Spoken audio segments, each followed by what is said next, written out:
योगी जी दाल पक गई हो तो ये पतीला उतार के नीचे रख दो और दूसरा पतीला चढ़ा दो, उसमें चावल बना लेते हैं। वैसे एक बार चेक कर लो दाल में नमक ठीक ठाक है, कहीं ज्यादा हो गई हो तो खाने में प्रॉब्लम आए। मोदी जी वही तो कर रहा हूँ भाई, दाल में नमक ही चेक कर रहा हूँ। वैसे मुझे तो ठीक लग रहा है, लेकिन पता नहीं दूसरों को कैसा लगेगा, पता नहीं तेज लगेगा कि कम लगेगा, अब खाने के बाद ही पता लगेगा। जब तुमको दाल में नमक ठीक लग रहा है और दाल पक गई हो तो दाल उतार दो उसमें से। अरे सलमान भाई जरा दूसरा पतीला लेके आओ, उसमें चावल चढ़ाते हैं पकने के लिए।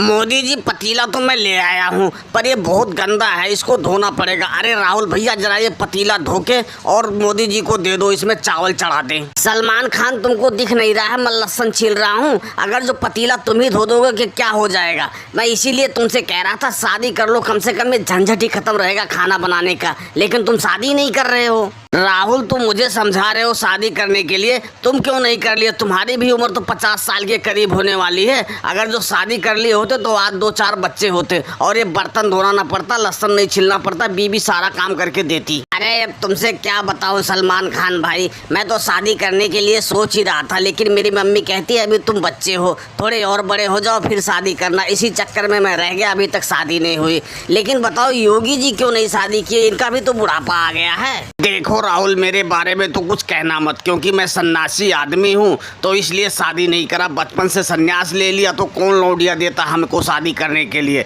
इसलिए नहीं करा। अब ये मोदी जी बैठे हुए हैं, बताओ इनकी तो शादी हुई थी, इन्होंने भी छोड़ दी, ये रड़ुआ घूम रहे हैं। योगी जी मेरी जिंदगी तो जब तक शादीशुदा थी बहुत अच्छी थी, ना खाना पकाना पड़ता था ना बर्तन धोना पड़ता था, लेकिन कुछ लोगों के कहने पे मैंने बीबी को छोड़ दिया और आज रणुओं की जिंदगी जी रहे हैं। बताओ हम रणुओं की कोई जिंदगी है? ना टाइम से खाना मिलता है, ना टाइम से कपड़ा मिलता है, साला सब कुछ धो बनाओ सब जाके खाना मिलता है, ये कोई जिंदगी है? मोदी जी मेरी भी एक गर्लफ्रेंड हुआ करती थी, हमने सोचा था उससे शादी कर लूंगा, लेकिन जैसे तुम कह रहे हो कि दूसरे के कहने में आ गया था, ऐसे मैं भी दूसरे के कहने में आके उसको छोड़ दिया और अभी तक रणुआ हूँ। मोदी जी किसी समय किसी बुजुर्ग ने कहा था कि किसी के कहने के चक्कर में आओगे तो अच्छी से अच्छी जिंदगियां बर्बाद हो जाती है।